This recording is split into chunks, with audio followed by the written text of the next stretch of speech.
and by the sweat of our brows, by the sweat of our brows, and the strength of our backs, and the strength of our backs, and the courage of our hearts, and the courage of our hearts. Gentlemen, Gentlemen, hoist the colors.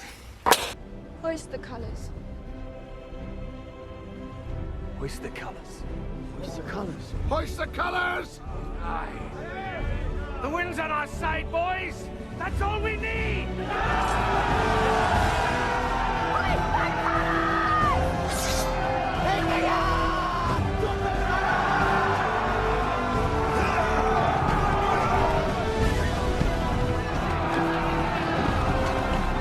6 o'clock and I just took a pre-workout. God damn it.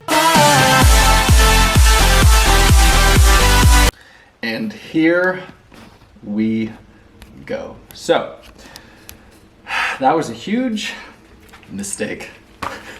Taking pre-workout at 6 o'clock in the evening because this beautiful book, Acres of Diamonds by Russell Conwell, book number 3 of the university that we're gonna discuss today. I thought I could read it all in one day and film, as I usually do on Sunday, but it's a very thin book, right? But you know, in the pages, it's very long. So what happened was, no, Sunday came, I read for hours and hours and hours, and I was just like, this is taking forever, but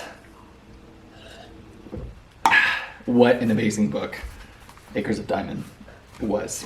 And I left an audio message to my friend Ricardo yesterday and I said, I am so glad that we're including this in Ratlife University because, to give you some context, the author was a commander during the Civil War who went off to do these lectures, his most famous one called Acres of Diamonds, which we're going to discuss in this lecture today. And he also started a university. Then I was like, okay, this is literally, and I left Ricardo an audio message on WhatsApp. I said, this is literally our blueprint for Ratlife University. And then he built a church, and then he built a hospital, and then he did all these, philanthropic things. And I was like, I am so glad this is our 3rd book in this university because books like this, literal gold, are going to be the soliloquy of our syllabuses for all semesters to come. So, I wanted to start with this. The premise of the book, Acres of Diamond, if you've ever read the book The Alchemist, it's the same mentality of no one appreciates what's right in front of them. What's right in front of you. The people who are in your life right now. Nobody harbors gratitude. Everyone harbors hindsight. Everyone has 20/20 hindsight. And the book The Alchemist, which I also have, by the good Brazilian author Paulo Coelho, which we will be discussing in a later lecture. My bags under these eyes, dude, it's 6 p.m. Tuesday. This lecture is going out Wednesday. And I'm just like, so we're filming? That's why I wanted to do that skit and take the pre-workout. And then I'm going to edit it. And then I'm going to stay up really late, and then make sure this video gets on tomorrow. I'm not missing a single lecture ever with these universities. If God is my witness, I have the ability to help it. And in the book, The Alchemist, young Santiago thinks, and it's the premise of the story, of the fable, that he needs to go all the way to the pyramids of Egypt in order to find the mystical, and fabled treasure. When I don't want to spoil the book for you if you haven't read it. I'll spoil it. You can skip ahead. He gets all the way over there only to find out that the treasure, was back home all along. Was literally within the church that, he started the journey at. And it's this idea. Do what you can where you are with what you have, because what you have is enough.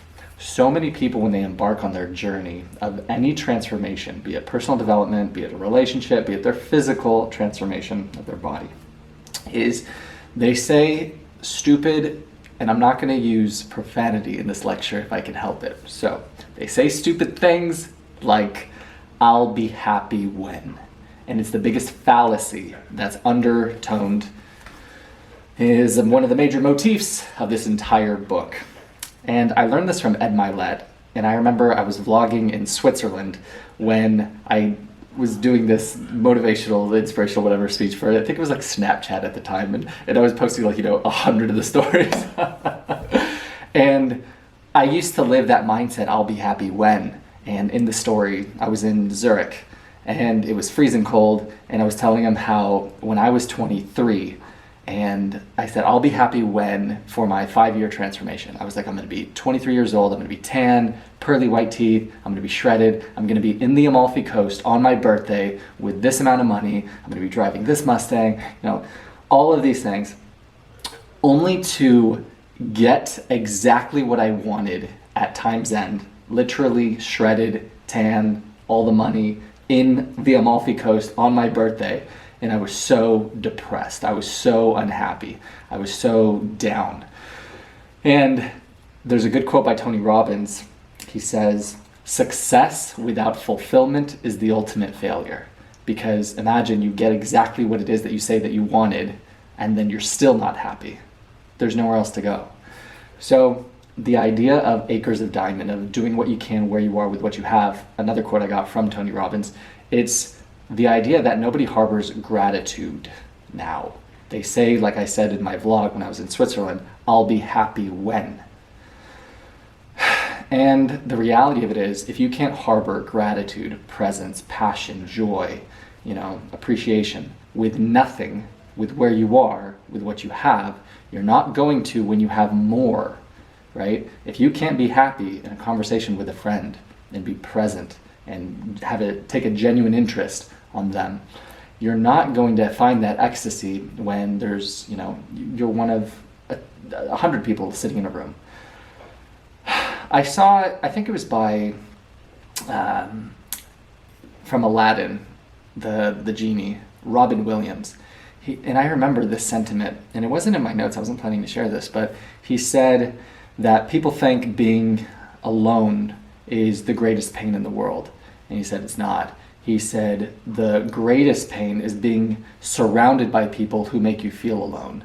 And it's that exact same mentality. The whole recurring theme of this book, Acres of Diamonds, is gratitude, but it's also ability. As in, everyone has potential. And the whole premise of this book, which I love so much, is the author in all of his lectures, Russell Conwell, he breathes potential in your ability. Because people have all of these limiting beliefs. They have all of these BS. I'm very cognizant of my profanity for different reasons that I'll share with you guys in this video. There's new people watching this who I know in person, including mentors and including people I work with, and I'm just like... And so I was like, ooh, we gotta not be careful, because I'm not gonna sacrifice any character and integrity in making these ever. I'm gonna say the truth. And in this lecture, we're gonna talk about some hard truths when I get on the topic of modern day dating. But I watched all my videos in the past that I've made so far with this university, and if anyone who I doubt watched when I did Ratlife University a couple of years ago, back in, it was 2022, I think. Yeah. I used a lot of profanity at the very start, and that was the fire and fuel that I needed to sort of kickstart. And then once I got in my sort of zone and in my being very, very happy with who I am, and just allowed, in that zen of just being able to be myself, completely in flow, authentic, is I find that, and especially when I'm in my peak state of personal development, I find I'm the further away from someone who uses a robust amount of profanity. And I find that it's directly correlated. When my profanity is heightened, then I'm quite distant from my most developed self. So, but to get on the topic back, to bring it back with Tony Robbins, with doing what you can where you are with what you have, with breathing in potential, which is the main theme of this entire book, is a lot of people, like I said, go around with these limiting beliefs that I can't do this because I lack the resources. That's everybody's focus. And what are those resources? What are your limiting beliefs, right? It's, you can see the pre-workout starting to kick in, is, I'm so excited for this lecture, is I don't have time. right? Is I don't have the money, is I don't have the network, is all of these, I can use one, all of these bullshit stories, all of these reasons as to why you can't. The only thing stopping you from achieving your goal is the bullshit story you keep telling yourself as to why you can't. But the fact is, it's not a priority. If it was, then you would. If you wanted to, you would, right? A lot of people go through their life with a limiting belief. And a lot of the times it just takes you seeing someone who is in a position that you are or that you have been to inspire that seed of belief within you. Oh, if they can do it, I can do it. I can give you so many examples. When I was in undergrad, I would go to the gym and I was starting my fitness transformation journey, and I would see someone who I presumed to be bigger than me doing 80-pound dumbbells on flat bench press. I said, oh, I can't do that because he's bigger than me, so therefore I can only do the 60s. Then I watched a YouTube video of a guy who, by my perspective, I presumed myself to be bigger than, and he was doing the hundreds. And I said, what the hell? I can do the hundreds then if he can do it. And sure enough, I went to the gym and I was able to do the hundreds. And it's that same story that I said in a prior lecture of Roger Bannister, the man who was the first to run the sub 4-minute mile. Once other people, it had never been done before. And then all of a sudden after he did it, countless people did it because of belief. You saw something and then you believed that it was possible. I remember when I first started traveling that prior to then, I thought it was for the special, for the gifted, for the elite, right? But one of my clients, I'll never forget, her name was Marla. And I was training her, and her daughter had just gone on a trip to Paris. And she said, Tarek, when you're in Paris, and I scoffed. I was like, yeah, when I'm in Paris. And she was like, and it was such a gift because she spoke with such severity, with no jest in her voice. She said, when you're in Paris, you need to do X, Y, Z. And sure enough, after I booked my first Euro trip with those coworkers at that personal training studio, I realized, oh, anyone can do this. And that's why, and that is embedded so deeply into the premise of Ratlife. When I say anyone can escape, anyone can make it, whatever making it means to you. If it's traveling the world, if it's starting a business, if it's having your dream physique, if it's having your dream relationship, if it's having your dream financial income. It's not for the privy, it's not for the special, it's not for the rare few. Anyone can escape the rat life. Anyone can make it. It starts with belief. You believe that it's possible, and the courage to pursue. So once I did that Euro trip, I was just like, oh, hostels incredibly cheap, and not hostels aren't what you think when you watch movies. There's literally a movie called Hostel where the dude gets decapitated, and that's what I thought a hostel was. And it's literally this haven for travelers where you meet other travelers and you pay super cheap in accommodation because you're doing like a dorm situation, just as you were as an undergrad going to university. But you're in Europe, like I was in, like I've been in hostels like in Albania where the cost of living $6 per night and free laundry, like you name it, and I'm just like, why am I living in here? You know, where the rent is ridiculous. And you're literally a Flixbus, which is I took a Flixbus from Austria to Slovakia on my way to Budapest, $12. Like, you can't buy a flight here from LA to San Francisco for, you know what I'm saying? It's insane. Europe is my favorite. But that whole premise is, oh, I can do public transportation, I can do grocery store foods, I can do hostel accommodation, and you realize that, wow, it is so incredibly cheap to travel. It's just the flight that you have to figure out. And once you prioritize that in your expenses, then, dude, anyone can travel. So that's one thing. The physique is the other. The greatest gift that I was given is when I first started my fitness transformation, and I saw a video, Ziz the Legacy, where this changed my life, and it started the "we're all gonna make it" mantra. And I saw a guy who had the exact same backstory as me. I said in a prior lecture, where I was 145 pounds at 6'2", my height now when I started, absolute skeleton. And the man in the video, I think he was 6'1", or 6'2". I'm not sure which. And then the same 130, 140 pound character when he first started, and then he found the gym, and he had the exact same story as me, where he didn't have even the confidence to talk to a woman. And a lot of guys, when they first start their journey, that's what the gym is. It's literally they're going there to gain the confidence to talk to a woman. And so there's this misconception when you go to the gym where women will see guys gawk at them, but you're the literal embodiment of the dream as to why they're there in the first place.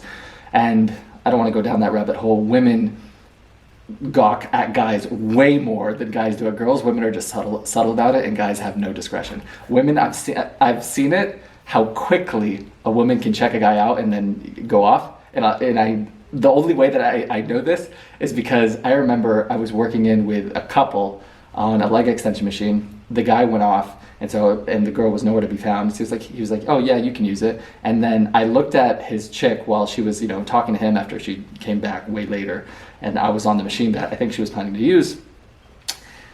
And he told her the whole deal, like, yeah, you weren't here, so I gave him the machine. And I looked at her to wait for her response. She darted her eye at me and darted back so fast. I was just like, dude. So women check out guys like they have an incredibly fast response time that guys don't have. Guys you'll see the drool come out, they'll stare. It's completely different. But to bring it back full circle it's the same with the physique. Is if you believe that, like I did when I watched that video, that this was possible, he started on his journey. And the reason that I wanted to bring up that story is it starts out like that. It starts out for you gaining the confidence to talk to a woman, but very quickly it becomes passion of progression, of learning and discovering. It's so beautiful, the beauty. I think it's a quote by Socrates, how terrible it is for a man to go throughout his life without knowing the beauty of which strength, of which capable his strength. And essentially what that means is it's a shame for you to go on with your life never knowing your true potential. And I see it all the time, whether that's in the gym, whether that's in the effort that you put into relationships, is people don't try anymore. People don't put effort anymore. And we're going to get into that topic from this book of people looking for the greener grass, people having no sort of gratitude and appreciation for where they are, for how far they've come, for what they have, for what they can do. Everyone looks at the lack. Everyone looks for the greener grass. Everyone is discontent, which that's poor. No one is satisfied. And the premise of Ratlife is not to be satisfied. I want to get that crystal clear. The premise of Ratlife is to be proud, but never satisfied. Because you have to understand, happiness is found in the progression, not in the destination. So that's why most travelers, not to go back on the traveling topic, are depressed. Because while traveling is awesome, and I highly recommend it to everyone, particularly solo traveling, you regress in almost every aspect of your life. So you go to whatever, your Euro trip, or to a different country, a foreign country, and it's great. You find out who you are, you find out what you want. I love it. I highly recommend it for everyone. But you do not grow financially. You do not grow intellectually. You're not reading and doing your classes and progressing in your personal development. You're not growing in your physicality. So your body's regressing, your bank account's going down, your intellect and your reading time output is going down. So you're regressing in so many aspects of your life that so many people, when they travel for extended periods of time, are depressed. And traveling is incredibly seductive because you get super easy access, super easy sex, and such cheap entertainment.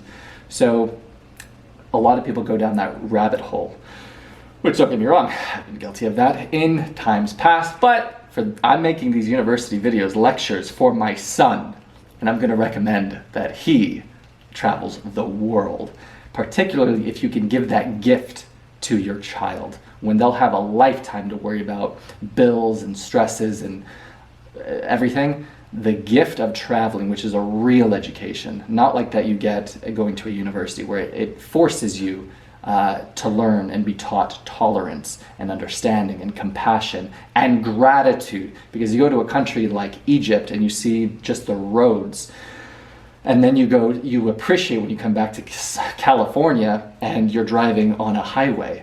It's just, nobody has perspective. And when you see someone in the most poorest of countries having nothing, and you come back to the land of abundance, you're just like, wow, maybe I should be more grateful for what I have instead of bitch I know I said I wasn't going to use profanity, but I could throw that one in about what I don't. Okay, so that is the whole premise of the book. And so I just wanted to stress all those points. And I know that I went super far, and I know I talked about physicality, and I talked about briefly for a second relationships and traveling, but the idea of Acres of Diamonds is the start of the lecture. That he did this lecture, Russell Conwell, over 5,000 times. Incredible. Where he just, all these people have these excuses. All these people have these limiting beliefs. They have these stories that they keep telling themselves as to why they can't. And he drowns out the victim mentality. The author of this book, a commander during the Civil War, fighting for the Union. First-hand accounts of him having conversations with Abraham Lincoln, who we're going to discuss. The ability to build a church from the ground up, to build a university from the ground up, to offer it for free to the people who didn't have the means to access it. And same with the hospital that he started. Anyone who didn't have the means for care, free of charge. The idea of doing what you can where you are with what you have, because what you have is enough. When I started online coaching, I launched that in 2018 after watching that 18 after watching that Tony Robbins video, where I said this in a prior lecture, that if you, with what you know right now, even though you're not where you want to be yet, but you know enough that you could take someone and completely change their life from your experience, your knowledge in your field, he said, then do it. And so many people, they focus on the lack, they focus on the hoarding. I need to protect and conserve all of my knowledge, all of my effort, all of my time, all of my attention. It's bullshit. Because if you focus on just giving to other people what you can, where you are with what you have, you'll find that, and it's the whole beauty of gratitude, the more you give, the more you're grateful for, the more you'll have to be grateful for, and then the more you'll be able to give. It's an upward spiral like that. But most people, they don't focus on sowing the seeds, what they can, where they are with what they have. They focus on, in Acres of Diamonds, they focus on going to some faraway mystical land of I'll be happy when rhetoric and mantra, versus just being happy, just being proud, just being grateful and appreciative for the life that you have right now. Take family. Most people are very petty and do very petty arguments, complaints, disagreements over nothing with their family members. I had a coworker who, not the biggest fan of, talked to him, and he's like, yeah, I'm going to a funeral today. And then all of a sudden, when death is in the forefront and the perspective, none of the bullshit that people bitch about matters, man. And I can't stress that enough in the premise of this university, is when the dust subsides, right, and the embers and ashes die, the people that you love and care about are all that fucking matter in this life. And so when I see people complain, and when I see people argue, and when I see people bitch about things that don't matter in the slightest, it's always such a shame. And that's why I always find it so disheartening when we're going to talk about dating, we're going to talk about greener grass, we're going to talk about FOMO, when people don't understand how fleeting this life is. They don't understand that the relationships that you cultivate right now and the people that are in your life, that you have this is such a fleeting moment in time where you can talk, where you can give and share to each other, where you can uplift each other, where you can learn from each other, where you can, instead of focusing on everything that you don't like about someone, you can focus on everything that you do like. You can give specific praise and recognition and in admiration of all the qualities that you're like, wow, these are awesome. I really like that you do X, Y, Z, and you're very, very specific about it, because we'll learn this in the book, How to Win Friends and Influence People by Dale Carnegie. That is the antithesis of flattery. Flattery is the omission of specificity, but when you're very specific about all the qualities and traits that you admire about someone, that is where depth and genuine meaning are derived from. So when you see people omit that, then it's just like, whatever. Like if you say to a girl, hey, you're hot, or hey, you're beautiful, But if you say, hey, I just want to let you know, I think it's really beautiful the way that you do, and you're very specific and you draw it out, that shows them that you actually do, that you actually care, because of all the specifics. And it's very important when you give specific praise and recognition to a friend or a family member or a coworker that you specify all of the details that went into all of the work, because they know exactly what they did. And if you can acknowledge all of the fine details, then they'll feel so seen. They'll feel so appreciated. They'll feel so valued, significant, and important. And if you can breathe that into them and constantly exalt them, hold them to this noble standard, they will work harder to not let you down. So it's that whole idea, man, of just harbor gratitude and appreciation where you are, with what you have. And but I'm gonna give both sides to this. Yes, be happy, yes, be proud, but that's 80%. The other 20%, dude, is the hero. It's you drowning out that victim character, that victim narrative. And you can see that fire when I'm saying this. It's like you can't spend your life in contentment. Yeah, you can, but that's living a life of mediocrity. Yeah, you can go through your life absent progression, but you will be miserable, you will be depressed, you will see yourself, looking yourself in the fucking mirror, rationalizing and justifying your inaction and neglect. Justifying and rationalizing a bullshit story as to why you gave up and as to why you quit. That's fine if you want to do that to yourself, but it's not enough. Because what most people do is after they do that to themselves, they have to rationalize and justify it to somebody else, because that's the only way they can make sense of it.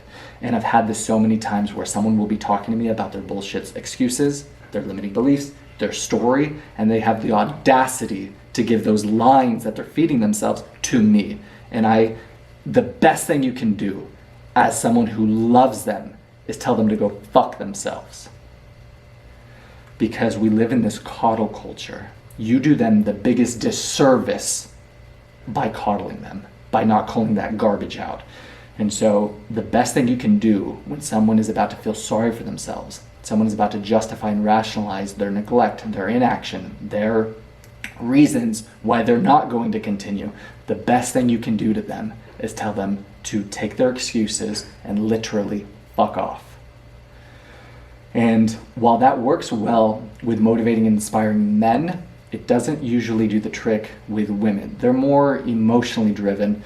And so what you have to do, and I learned this again in the book, How to Win Friends and Influence People, instead of, I'm being very brash when I say that mentality, but it's not hyperbole. But the way that you can soften it is food for thought, consideration, where you share a story where you are about to embark on this journey. And I'll share my failures in this lecture.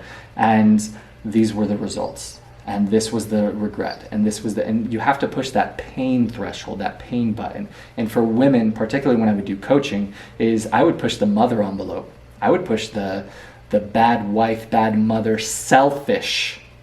How selfish to your daughter that you say you care about. Ooh, you do that to a mother, that is the fire that ignites. It's not telling them to go fuck themselves, but it's that same point. It's the exact same thing said differently. It's do not be the victim of your life. Do not live your life with this bullshit story of these limiting beliefs and these excuses. Because the reality of it is, it's not a priority. Otherwise, we wouldn't be having this conversation. And the reality of it is most people lack the understanding how your success, which is the biggest thing predicated in this entire book, is not your ability. Your success is your duty, your responsibility to see it through. It's actually a quote from Grant Cardone in the 10X rule that we'll go discuss in this semester.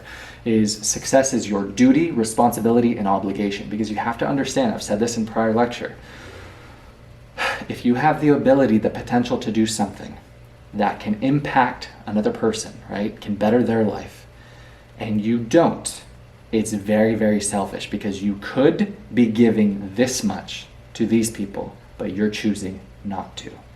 It sounds very simplistic. I'm trying to say these in as simply articulate of words as I possibly can. If you can do this, and you're choosing to do this, then you're choosing a choice to give this much to the people you say you care about, right? So when you choose not to fill your cup, when you choose not to prioritize your physicality, or take care of your diet, or take care of your sleep, or do your meditation, or go to the gym, and you are just pouring from this empty cup, this is what you're giving to your daughter, to your boyfriend, to your husband, to your wife, to your coworkers, to your family members, to your community. You selfish motherfucker, when you could be giving this. And the best thing you can do to themselves, to those people, is to tell them to not be a victim. to tell them to quit feeling sorry for themselves. If they give you the time, run, spiel, envelope, bullshit. I don't have the time, I don't have the money, I don't have the resources, I don't have the network. It's all bullshit lines and stories they need to tell themselves to justify their inaction. Ooh, yes. This pre-workout is making me sweat. So, to bring it back, it's so beautiful. I love this book so much because the premise of it, success is your ability. Not just your ability, it's your responsibility, your duty, your obligation. If you have the ability, every one of you watching this video has a gift. And this isn't me preaching. This is, you have something that is effortless for you, that you are choosing to not lean into. For me, it's the lectures and office hours, which is something else that's going to come in the future. I love helping people who I know want to help themselves. That makes me so happy to give people that little tool, to be the bridge, right? To get them from where they are to where they want to be, to hand them that rope, is awesome. It's such a great feeling. And a lot of people have something that they're passionate about where work wouldn't feel like work. And don't get me wrong, reading this book or reading these books, it's a ton of work. Prepping these lectures, a ton of work. But the reality of it is, I have genuine joy doing these lectures, doing these teachings, particularly when I give advice, suggestions, recommendations to someone who in turn utilizes it, their life becomes better for it. That's called planting trees under whose shade you will never sit, right? And that is it's the good quote that goes, when you understand that, you only now begin to understand what life is all about. And so when I see people who have this ability, who have this potential, who have this gift, and they choose not to tell anybody, and they choose not to take any action, they don't have the courage to pursue the premise, the mantra of Ratlife. Anyone can escape. It starts with belief and the courage to pursue. Ratlife, we're all gonna make it, right? Is a lot of people lack that severely. They lack that courage, they lack that belief, and they're more afraid about shit that doesn't matter, such as the opinions of their peers, the criticism of their family, the be carefuls, the what about this, the hesitation, projection of fear, limiting beliefs, and insecurities of their peers. The fear of rejection, the fear of failure, the fear of being alone, the fear of criticism, it's all fear-driven. People don't do something for one reason, fear. That's it. Everything else is bullshit. Everything else is bullshit. So when it boils down to that, why you don't take action, I don't care what your excuse is. I don't care the story that you spin to yourself. It doesn't matter to me.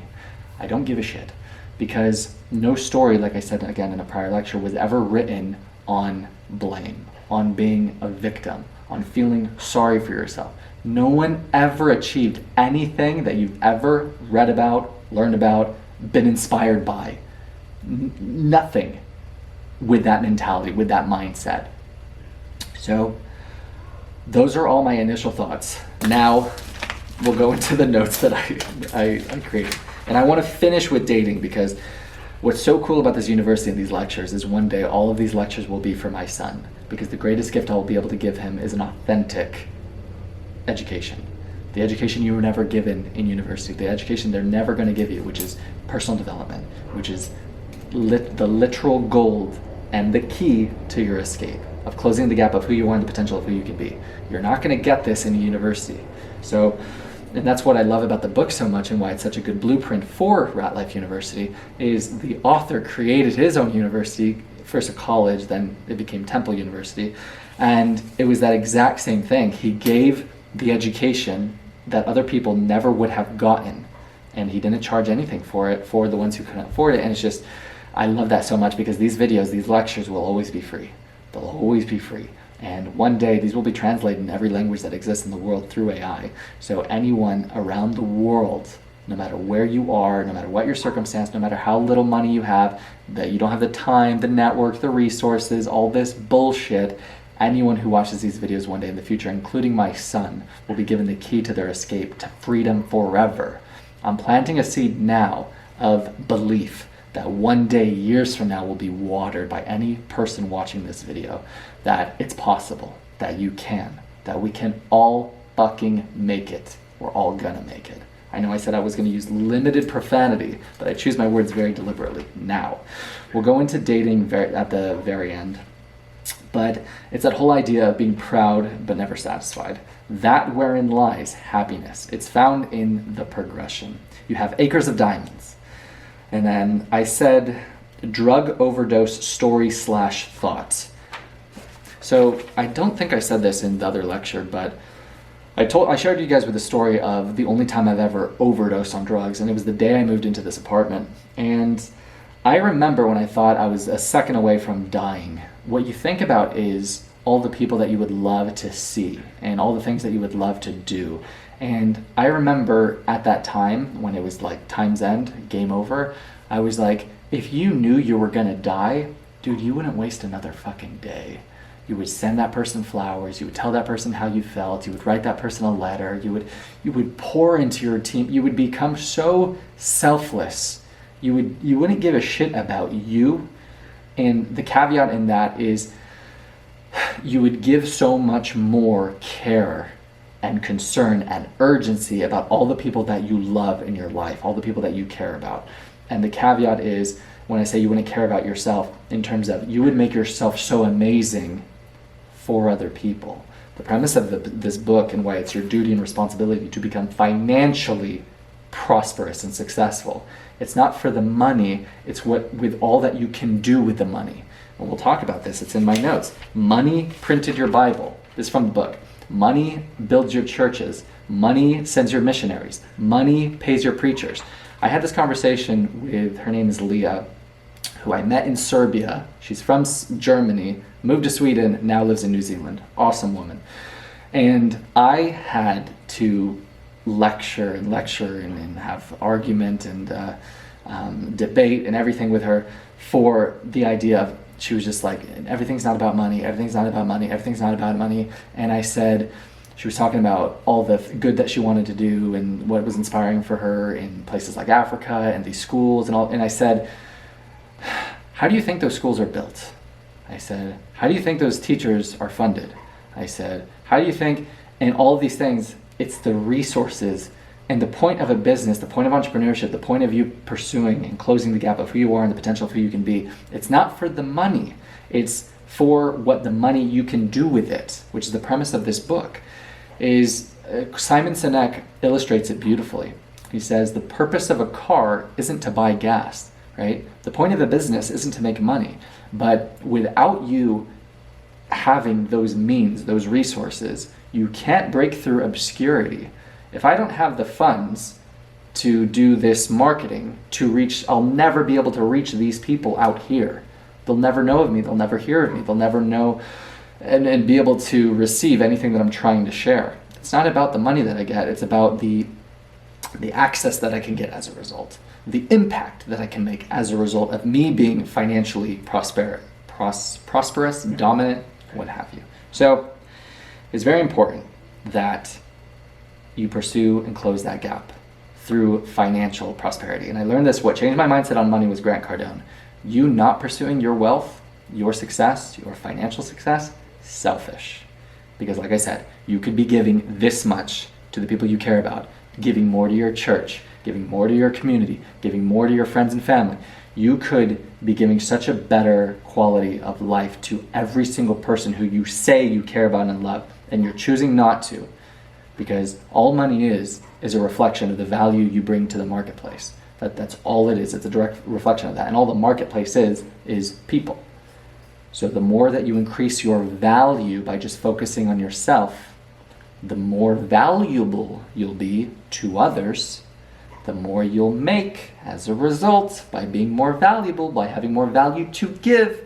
And you see how it's not about the money, it's about by you learning more, developing more, becoming more. You have more to give others.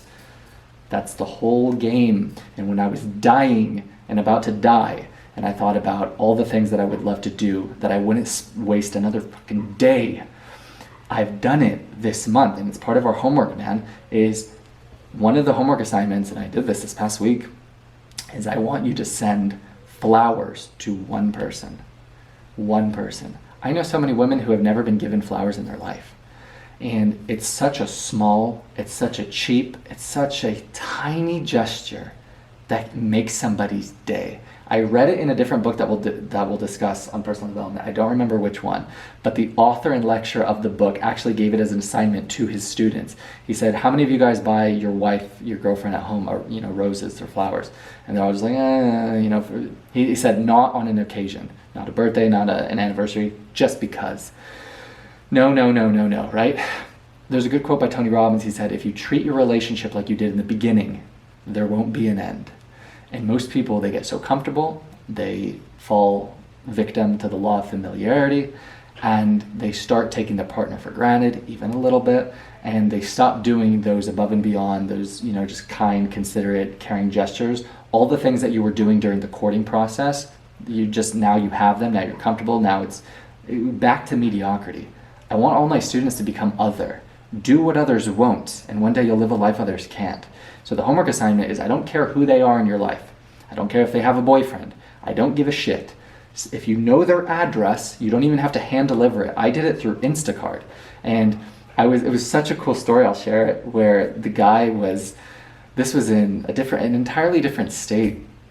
And the dude was like, what flowers do you want? And I was telling him how, this, and I said, it's a surprise, it's her birthday. And I know I said, don't do it on for an occasion, like if it's your partner, just do it just because, but this was a perfect opportunity for me to do it. And it was, like I said, her birthday, and I told him, I was like, I don't know how to get into the apartment, I don't know if you're gonna find it. I did flowers and wine, and this person has a boyfriend, I don't want anything from them, but I was like, this is gonna make their day. And it was so cool because the guy was like, he was such a G. Like, he found it, he said what I told her, and I said, tell her, I said, happy birthday, beautiful. And then he responded, he was like, I found the apartment, she loved it. He was like, well done, good sir. I was like, dude, my man.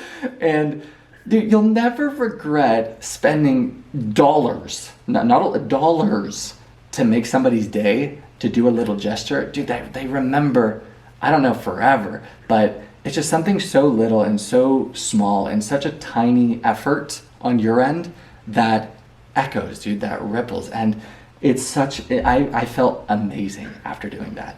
And money's not real. Money's, especially where this world is going. Number one, the Federal Reserve presses a button and prints money, right? These pieces of paper that you're trading your time and your life for, living in the rat life. The money is not real. All money is other people's time and energy.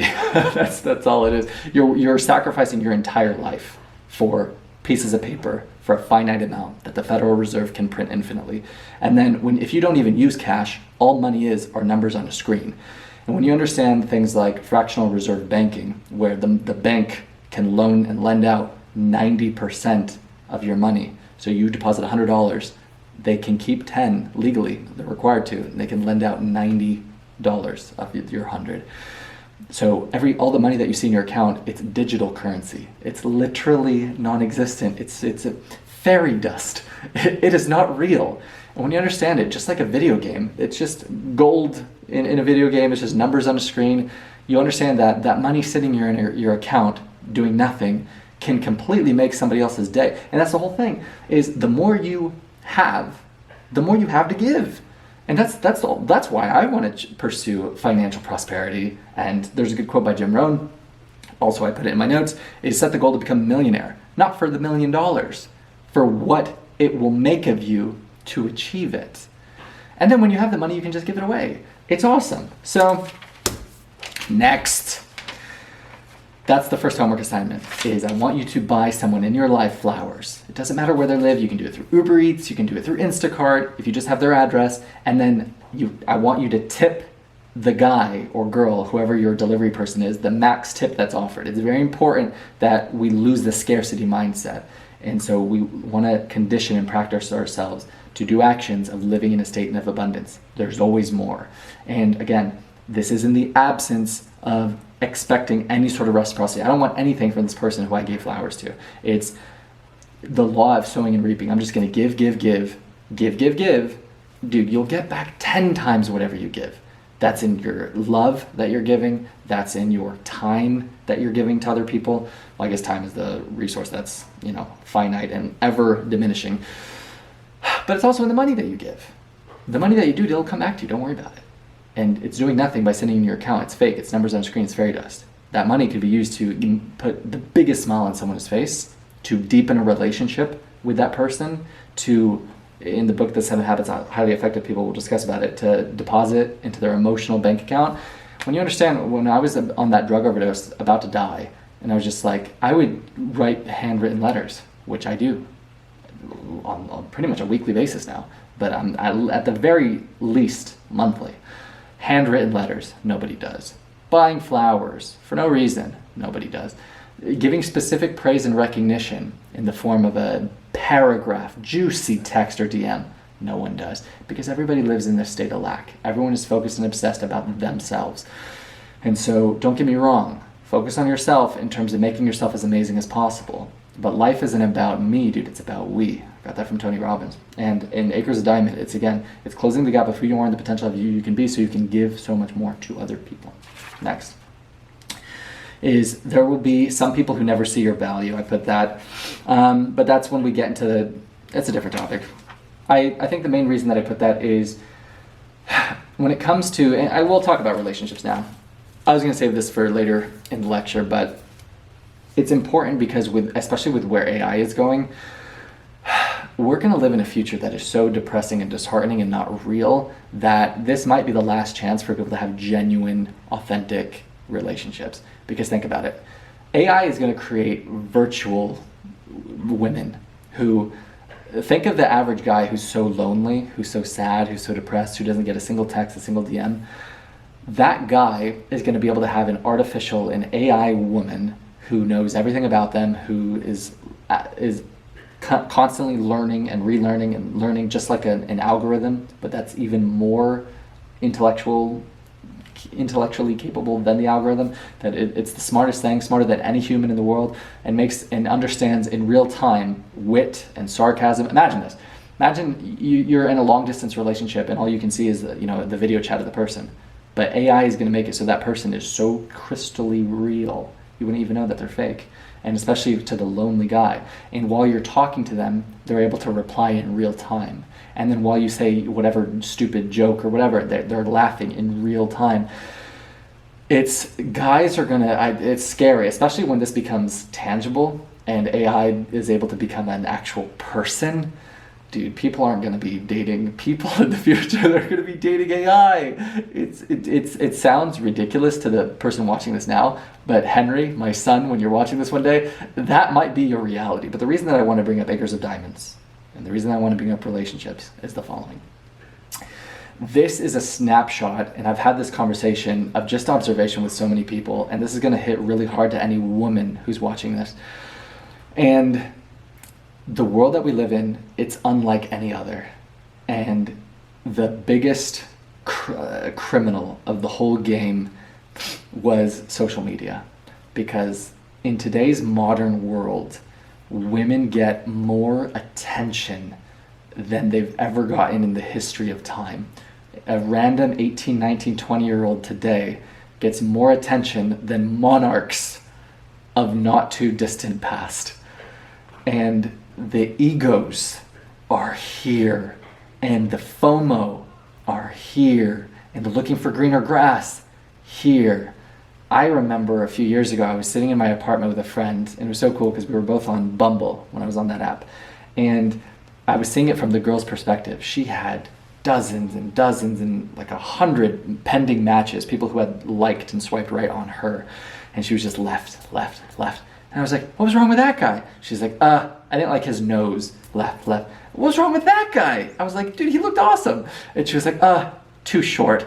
I was like, he's taller than you. And she's like, barely. And I was so appalled at the level of greener grass, this build a freaking bear workshop. If you watch videos of interviews from women in the 1940s, 1950s, it is they're like, do you need your husband to be handsome? And they're like, no. they're like, my husband's not handsome. And she's like, it's the level of boxes that you need to check in today's global marketplace world are ridiculous. And they call it hoflation, as in you have to be 4 times the man your grandfather was to acquire a woman 10 times worse than who your grandmother was. And I've had this conversation with people today, dude. The concept of a woman cleaning or cooking is grounds for argument. And it blows my mind. And this is only in the West. Because you go to a country like Brazil, you go to a country in places like Eastern Europe, you go to places like the Middle East, and men are still presiding in the roles of men. And women are still embodying with excellence their duty and responsibility and role as a woman. In today's modern society, man, in today's everyone looking for the greener grass, it's all exacerbated by social media, because never in the history of time have people had so much options and so much attention and so much access, to the point where no one is harboring, and this is all tied into the book, gratitude or appreciation for what is right in front of them. And I remember there was a woman who I'm still working to get over. I genuinely love this person. And the only reason that I've been holding on to this person for so long was one video that I watched. And it was a relationship coach, and he said, if you find someone with the most beautiful heart, and he said, as beautiful as you will ever find, he said, never let go of them. He said, hold on to them. And he said, even if it's hard, even if it takes years, and I'm using the same tonalities as he did in his video, he said, wait it out, work on it, push through it. He said, because you will never find better. And dude, I know so many people today, and this is where it's going to hurt hard for women, is they're milking this attention. They're milking the FOMO. They're milking the greener grass. They're constantly looking onto the next, onto the next, onto the next. Nobody tries anymore. I remember I had a client once who was so disheartened because her kid was going through a divorce. And you know what she said to me? She said, whatever happened to you for better or for worse, for richer or for poorer, in sickness and in health, till death do us part, is no one, divorce is a fucking formality today. And I'm going to share you 2 statistics. Divorce rate is over 50%. Statistic, data, present, women between the age of 25 and 44 will be single and childless for the rest of their life. I cannot tell you how many women I know who go through the epiphany phase, where they're going on this ride of attention, not understanding you have 10 years to secure a long-term mate. That's it. Because by the time you get to the end of the ride, 28, 29, the biological clock now is ticking. You're done with all this bullshit. You're done with all this going on to the next and sleeping around, all this stupid promiscuity that is not only purported, but celebrated in this world that we live in today. Those same women, dude, are just like, okay, now I'm ready to settle down. Now I'm ready for that good guy that I wasn't giving the time of day before. They're now competing with their 23-year-old self, where now when they get to the guy that they want, who's, set, and the reason that I say all this, not to ostracize women, is because it's also good to know for the man, when the guy's watching this, they're not getting the likes, they're not getting the time, they're not getting the attention. Your value comes later. The reason that I can say this with such certainty is because we have data from all of the dating apps today. We have 20, 30 years of data of where they can study, and they have, of who gets swiped right on and liked and messaged and matched with the most. Women peak, their sexual marketplace value peaked at 23. And it's from any age of man, from 18 to 90, any demographic in the entire world. So no matter the age, no matter the country, men of any age, of any orientation, they swipe right and they like and they match with the women the very most at 23 worldwide. For men, women swipe right, like, match the most. Men, you get your peak at 36. It's a beautiful bell curve. And so women don't understand, and they have to go through this epiphany phase where they get wrecked the fucking hardest. Because what happens is, when they understand that I had 10 years to secure a long-term mate forever, I can't tell you how many late 20, early 30-year-olds who I know who screwed around in their 20s, who bought the bullshit line that your career means anything. And now they have to look back and they're now competing against their 20-year-old self.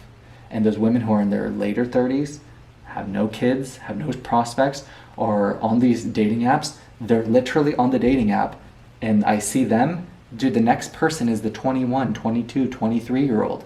And for the guys watching this, you're not getting any likes, you're not getting any messages, you're not getting anything. Dude, because when they see you broke, in this position, no status, no influence, no network, they see that 36-year-old. They're the next person who has 7 figures, who has a blue Instagram tick, who is, has this status, whatever. And so we live in that world today, exacerbated by social media, that is literally the downfall of the family home, the unit, because you have all these women with egos that have never existed in the history of time, who don't have any gratitude or appreciation for what is right in front of them, who are going on this ride even knowing what is about to come. I had a conversation with that woman who I mentioned, Leah, who she told me on a WhatsApp audio message, Tariq, even though I know that I have so many friends who are now in their late 20s, early 30s, right? Alone, single, childless, who probably will be for the rest of their life, I'm still loving the attention that I'm getting from all these guys. And I said, wow, I can't believe that.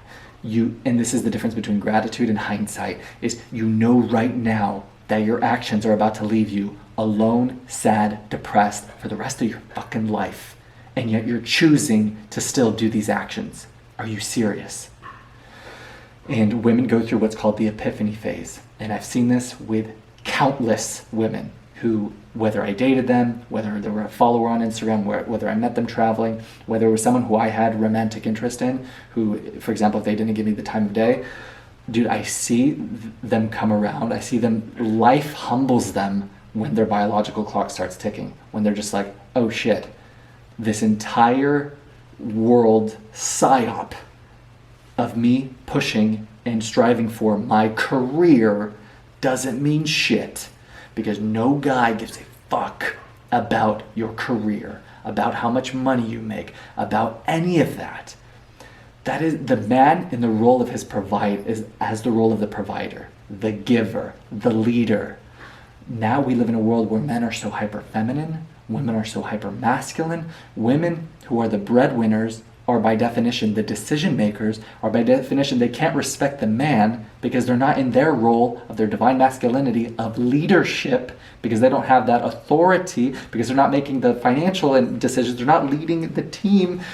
And so women have to assume the role of the provider. They have to be more masculine. As a result, everything breaks down. Woman doesn't get to be in her divine feminine. Man doesn't get to be in his divine masculine. He doesn't get to feel like the man. He doesn't get to feel and be that leader, right? The woman doesn't get to lean on the guy because she's having to lead. She's having to make the decisions. And so the divorce rate, over 50%. Women between 25, 44, single and childless forever, current statistic, over 50%. Because no one has appreciation and gratitude due to where they are with what they have. It's not enough. They see this person, they see this, these amount of followers, they see that, and so they're constantly chasing that greener grass. They're constantly riding and milking that attention. And I had this conversation with a coworker, 27. I said, you'll have the rest of your life to pursue a fucking career if that's your choice. You have the peak of attention because you will never be more beautiful than you are right now. And you are, dude, you entertaining people who you shouldn't be, you not having a sense of urgency to secure your long-term life partner, your husband, your mate. There's a video of Jordan Peterson who discusses in his 25 plus years of clinical psychology where he gets the woman, the patient, the client who is that millionaire who bought the line, that bullshit of pursuing your career, who went family and the cultivation and creation pursuit of that endeavor, and now millions of dollars with no kids, with no grandkids, alone, miserable, depressed. And he said, and I said this in a prior lecture, that there's an airplane outside, the history of your ancestry had to reproduce for you to be here today. And he said, and you think you're going to be the first person in the history of your bloodline to find fulfillment in the absence of children. He's like, I don't think so. And that is the epiphany phase, is riding that attention train, and then you hit that wall. Biological clock's ticking, and you're just like, wow, I just got fucked. And that is rat life, man. That's a form of the rat life, is when you don't have that cognizance, that appreciation, that gratitude, where you are with what you have. It's never enough, dude, for people. There's no level of contentment, of satisfaction. The ego, the entitlement, it's unprecedented than it's ever been. The Gen Z generation, I deserve to make this without doing any of the work. I want this partner without doing any work. And it's just, I see it and see it and see it. And I don't say this with any spite or bitterness or animosity towards women. I love women. I see the disheartenment that comes as a result, because I know so many late 20-year-olds, I know so many 30-year-olds, dude, who now are paying the price of their actions that they didn't know, because every fucking movie that you watch, they purport this bullshit and push this envelope for you to pursue your career and to forego a family.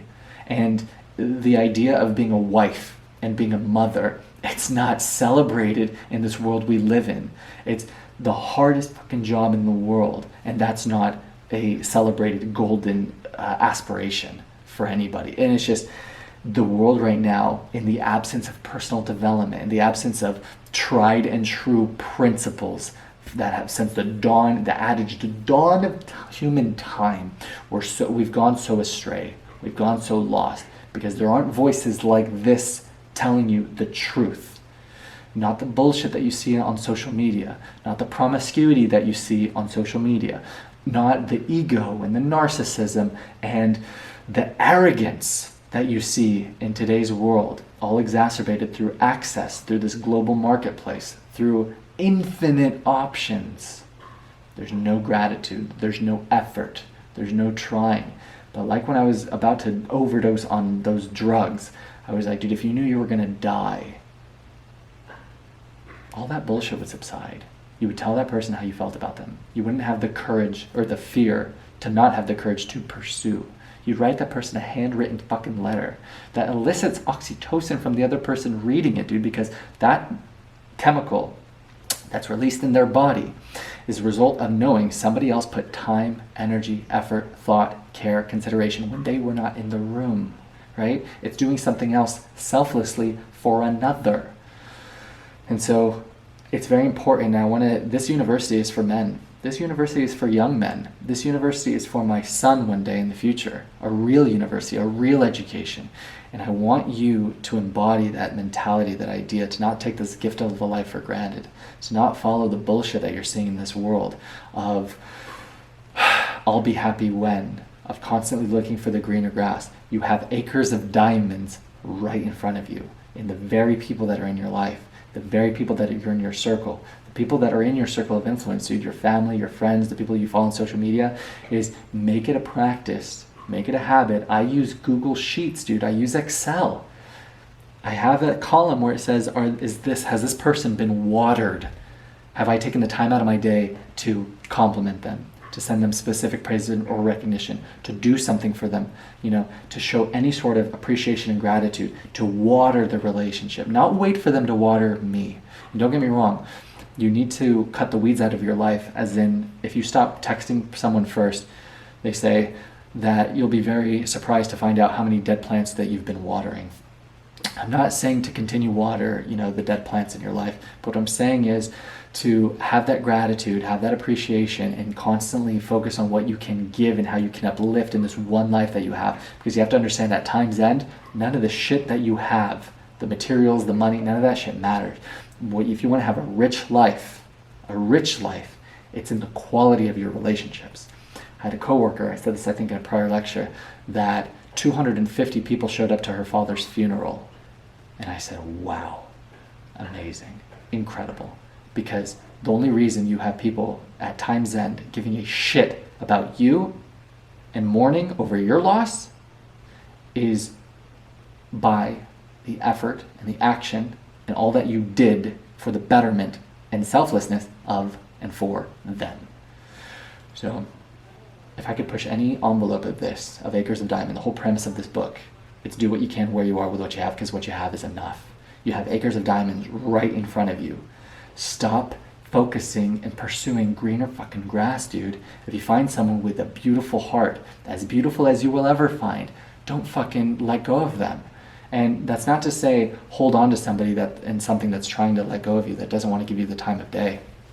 Let them go, dude, if they choose not to be in your life. But what I'm saying is, put in the effort. Put in the pursuit. You're never going to look back on your life buying someone flowers. You're never going to look back in your life writing someone a handwritten letter or telling someone how you feel about them or uplifting someone. You're never going to look back regretting giving, ever. You're going to look back on your life with regret on all the things you did not do. The woman you did not have the courage to go up to. The business you did not start. The countries you did not travel to. That's the pain and agony and burden of regrets that weighs, Jim Rohn says, weighs tons. Action in the discipline of work weighs ounces. So, very, very important. Next is the real hero. I said you do victims, in life the greatest disservice by coddling them. We discussed that. And then he talks about the love of money is the root of all evil. And I underlined love because one of his students brought in the Bible and said, how could you say these things? Because Russell Conwell was a minister for a long time, or pursued ministry following his lectures. And he said, it's not, yes, the love of money is the root of all evil. But he said, that is in people with the love and the idolization of the material, not of the people who use and view money as a tool of, with this, I can give so much more. So it's a very important differentiation. And then, I have so many notes in here, but we covered a lot of these, and I know that we're well over the 1 hour mark of this lovely lecture, but it's a good quote, is wealth is in giving others what they want, and by taking a genuine interest in them. How fortunate, this is a quote from the book, how fortunate that young man who loses the first time he gambles, and I made that mistake with Ratlife, is the first unit order of these Pink Starburst pre-workouts. It was 600 units, cost over, what in totality was over $15,000 between the principal, the interest, all accrued interest that I promised to pay my brother back for taking on the venture. And when we launched, I was like, we're going to do, 100 or 300 100 bottles sold opening weekend, because 50 people told me, they'll buy a pre-workout. And then I know 100 people, I'll sell all those. I have several people on my team. We're going to kill it. In 2 months, we'll sell all of our inventory. We'll have enough to do another purchase order, and then we'll be cash flow positive. We'll net 20K within 3 months, right? The first month I sold 8 bottles. 8 bottles. And had over $30,000 of product that we ended up throwing away. $15,000 of product. Gone. Trash. Because I did not sell people what they wanted to buy. Very important lesson from the book. Sell a problem. And what I'm doing with Ratlife University right now is I'm selling a problem that most people don't know that they have. And that's when you do something for the first time, such as a Ratlife University, or what Apple was when Apple became, the breaking of the status quo to shatter what the modern day personal computer omission was in the marketplace. As in, computers were only for big corporations. They were so expensive. Apple, Steve Jobs, came along and said, no, we're going to give access to anyone, to the common man. And they did. And so they created what you now know to be the personal computer. So with Ratlife in this university, it's the same thing. I didn't want someone's inability and inaccess and financial disposition to be the reason that they don't have the education that can completely give them the escape from their rat life, can change their life forever. So I made the precedent that this isn't my ability to do this, it's my responsibility to do this, to make these lectures. And so it's very important that when you're doing something like this for the first time, you have to understand that it's very hard to sell the vision and dream to people, because this is a problem you don't know that you have. A lot of women going through the 10-year sort of journey, like I said, of securing a long-term mate forever. Dude, a lot of them don't know that they're about to hit that epiphany stage, that they're about to hit that wall where, and the unfortunate reality is after they go through that epiphany stage, after they realize, wow, that I had those 10 years, which if you date a person for a couple of years, right, to get to know someone, you have like 4 tries. You have like 4 tries to figure out who you want to spend the rest of your life with and start a family with forever. And most people just, they don't understand that. And so they screw around and they sleep around and they do all this stupid shit and they pursue the career. And then at time's end, and they're like, okay, I want to have a kid now.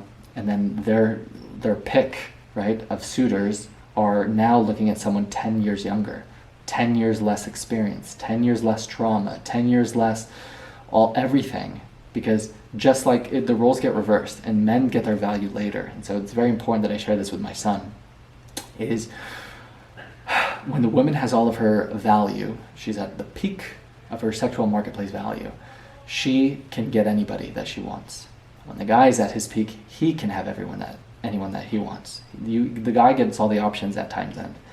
And I know this because I'm experiencing this right now in real time. And for the woman, what they want, they can choose the person with all of the resources, all of the money, all of the status, all of the everything. Because if you have option, if you have choice, why would you choose this when you could have this, right? And again, this is by people not harboring gratitude and everything for where they are, with what they have. But the roles get reversed. When it's the guy's turn to have all the options, why would he choose the late 20? This is gonna hurt. It's gonna hurt people. Why would they choose the late 20-year-old? Why would they choose the early 30-year-old? Why would they choose the single mother? Because raising someone else's kid isn't part of their mating strategy. Why would they choose that when they could have the 23, 24, 25-year-old without any of the trauma, without any of the abuse, without any of the projection of their limiting beliefs, their insecurities, their anything, when they have that option? That's what happens. And I'm seeing it in real time. I'm seeing it play out. And for men who are super lonely, super depressed, no one cares about you, you don't get a single text, a single DM, a single notification, it should give you hope and solace that you get your value later. Don't worry about it. Focus on yourself. For women watching this, wherever you on your stage of life, I've literally had those 6 hours conversations with women who did what I'm discussing, and then they reached that epiphany phase, and then you see it's beautiful in terms of the humility that you see, and to have that conversation where they see their actions, they see the result of it, and they're just like, wow, yeah. And it sucks because that same person may never have kids. And that is the biggest sorrow, is when you spend the rest of your life with the real loss, which is you're alone for the rest of your life, in the absence of children, in the absence of grandchildren. Any person who I've ever talked to ever, that's the greatest joy in their life. Any parent, any grandparent, what's the one thing that makes you happy? The happiness of their grandkids. Any parent, what makes you happy? My kids. What makes you stressed? If my kids are stressed. And not having that, dude, by the world in the modern day proportion, the modern day dogma, the modern day mentality, that's the biggest shame at time's end. So if you're an early 20-year-old watching this, dude, look at the people in your life, look at the ones with good hearts, don't let go of them, dude, hold on to them, right? If you're in your late 20s and you're hitting that epiphany phase, you know everything that I'm saying is true. If you're a man watching this and you're in your early 20s, you're a young man or even younger, you have to understand, dude, you have no value. You have no value. Zero. But it's beautiful, because just like a video game character, when you start, right, with all the stats, and you have nothing, no money, no resources, no influence, nothing, no physique. I started at 145 pounds in my fitness transformation, right? You get to build your character from the ground up. And it's the beauty of the hero's journey as a man. For any young man watching this, that's the beauty if you choose to be galvanized by the pain. Energy can't be destroyed, it can only be converted. Depression, heartbreak, rejection, all of these things are infinite fuel to give you that drive, that anger, that passion to close the gap of who you are and the potential of who you can be. Don't worry about women. You'll have a plethora, an ocean of options at time's end. Focus on yourself.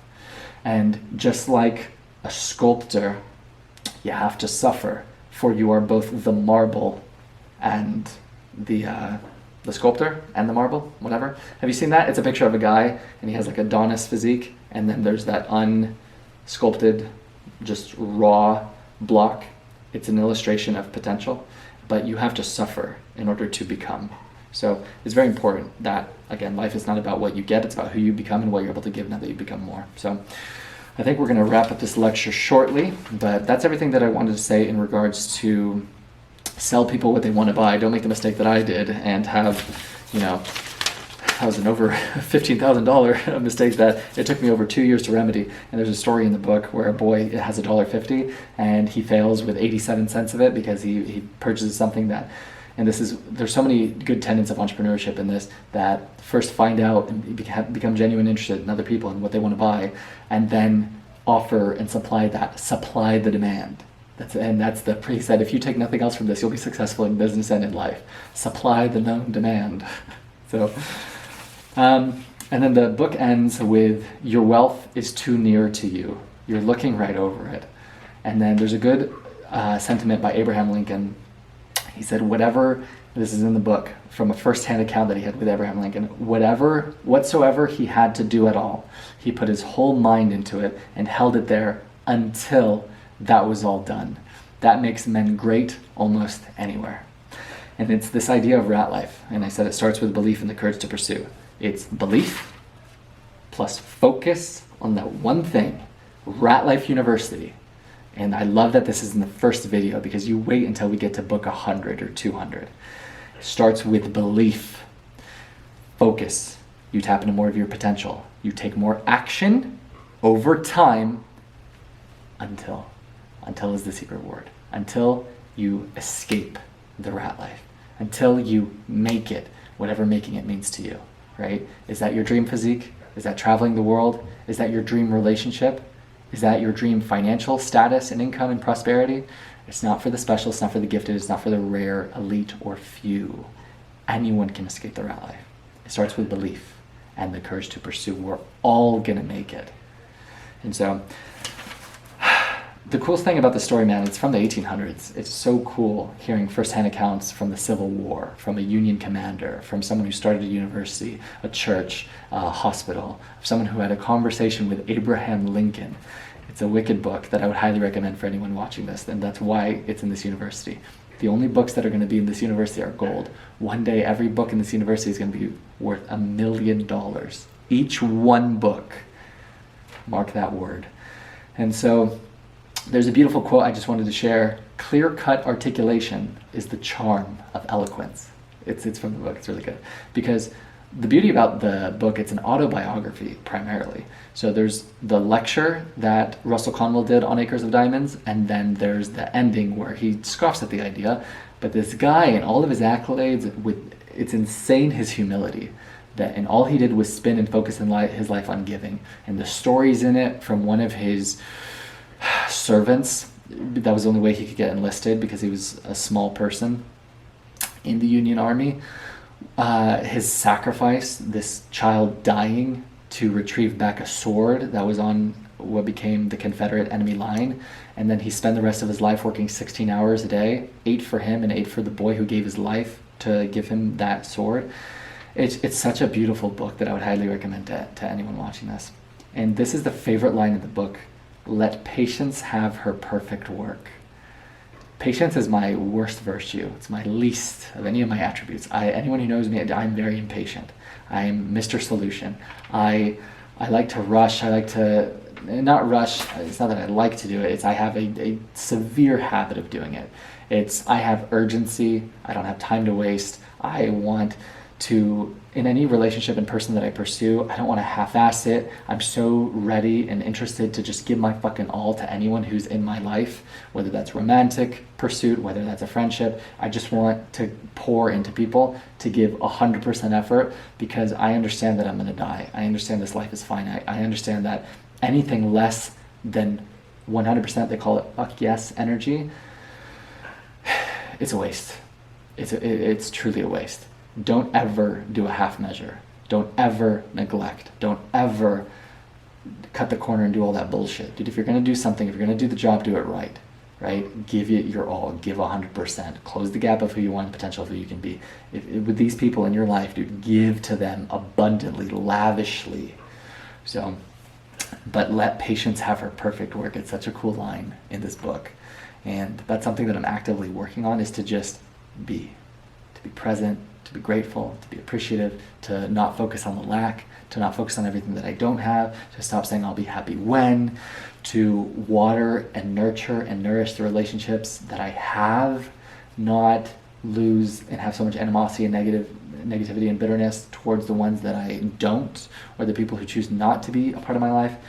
Is just let go, find yourself in that divine harmonious alignment, and you'll find you have the acres of diamonds, dude, right in front of you, that you have a rich, whole, happy, and you'll find you'll have a very fulfilled life if you just focus on doing what you can where you are with what you have, because what you have is enough. And so he says, it's a good line from the book, at first our aim was to give education to those who were unable to get it through the usual channels. And that's exactly what Ratlife University is going to be. It's going to be what Temple University in this book was. And so we'll finish with this page. Conwell's way is to dream of future bigness, but be ready to begin at once, no matter how small or insignificant the beginning may appear to others. You have to do the doing. It's a quote by Jim Rohn, be true when the numbers are small. And it's a parable in the Bible. If you don't take care and tact and pride in the little things, you will not be entrusted with more. So if you aren't true when the numbers are small, you will not be entrusted with more. If you're not putting that effort and passion when these videos are getting this many views, you're not going to be getting more. If you're not taking care of the pennies and tracking your income or tracking your calories, you're not going to be entrusted with more. If you're not taking care with your finances, with what you have, right, you're not going to be entrusted with more money, right? You're not a good steward of what you are blessed with right now. If you don't take the time to track whatever your calories, you're not going to get that dream physique that you want, right? That's the earned results of you being true when the numbers are small. When all it is you focusing on what you can do in the 24 hours you're given in one day. Excuse me. And most people don't. Most people don't have the humility to take a small step that they deem themselves too good to take. When I first was reintroduced back into the rat life to pay off the debt that I amassed, dude, I got a graveyard shift at Amazon making less than minimum wage because it was the only place that didn't require an interview because no job would hire me. And so I humbled myself with a UCLA degree to earn less than minimum wage to start the journey. And dude, money is just a doubles game. I went from Amazon to then I worked, and I'm earning $37K was my yearly salary working at one of the school districts. That doubled to my present job. That's going to double at my next opportunity. Like, you have to have the humility to be true when the numbers are small, and then you'll be entrusted with more. But if I was God, if I was divine, infinite intelligence, the universe, and I saw the person who could not handle this, who didn't have gratitude with this, why would I want to give them more? If you can't take care of this, I know you don't have the strength, the discipline, the integrity of the responsibility that this requires. Does that make sense? So, to end, let patience have her perfect work, and do one thing and focus on that one thing until it is complete, mastered, until. And so with that, my friends, that is the end of lecture number 3, Acres of Diamonds by Russell Conwell. I took out the gold, I'm giving it to you, that you have acres of diamonds right in front of you. Don't live this life with the greatest pain, which is the burden of regret, the agony of what if. Do what you can where you are with what you have, because what you have is enough. Time, resources, network, all bullshit stories you keep telling yourself as to why you can't. If you can give to someone, give to them abundantly. Your homework assignment for this week is 2 things. Number 1, buy someone flowers in your life. One person, I don't care who they are or the context of your relationship. Buy one person flowers. If you know their address, ask them for their address, whatever.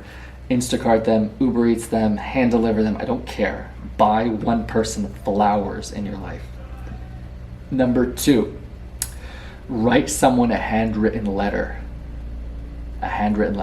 specifying exactly what you appreciate, what you admire, what you respect, what you adore, what you love about them, as detailed as possible. You can think of a memory that you shared together and describe every intricacy, everything you like, everything that you're appreciative and grateful for. Specificity in your praise and your recognition is what's going to have the most impact. It's going to make it feel the most moving, and it's not flattery at that point. It's wow, this person really loves me. Because we're focusing in this university on watering the people in your garden, the people that you've taken for granted, the law of familiarity, the not appreciating who are you in your life right now, that when all this bullshit of social media and this were to die out, or tragedy or adversity were to strike, they would be the only people you give a fuck about. So take the time to give them praise, recognition, adoration, words of affirmation, and let's begin to water the people in our garden, dude. So that's the homework assignment for book number 3, Acres of Diamonds, plural, by Russell Conwell. Ratlife University, those are your 2 homework assignments, flowers, handwritten letter. Send me your email address and I can send you all of the actionables week to week of this university. I'm doing it every week. And you can subscribe to this YouTube channel if you officially want to be a student within Ratlife University. But if you really want to be a student, send me your email address so I can send you all the actionables. Because I'm literally I call it my garden. I have a Google Excel sheet where I have a person's name and their email address and if they're watered. And over time within this university, compounded by all of the virtues that we're going to exalt by these actionables, we're all going to become made men, made women. And this university is going to have that credibility of authenticity, of character, of work ethic, of discipline, of integrity, of perseverance, of merit.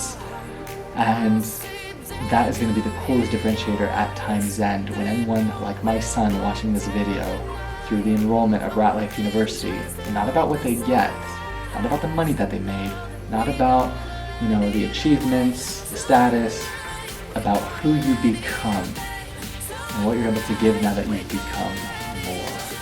So with that, we're all going to make it. And that's it. Until next time.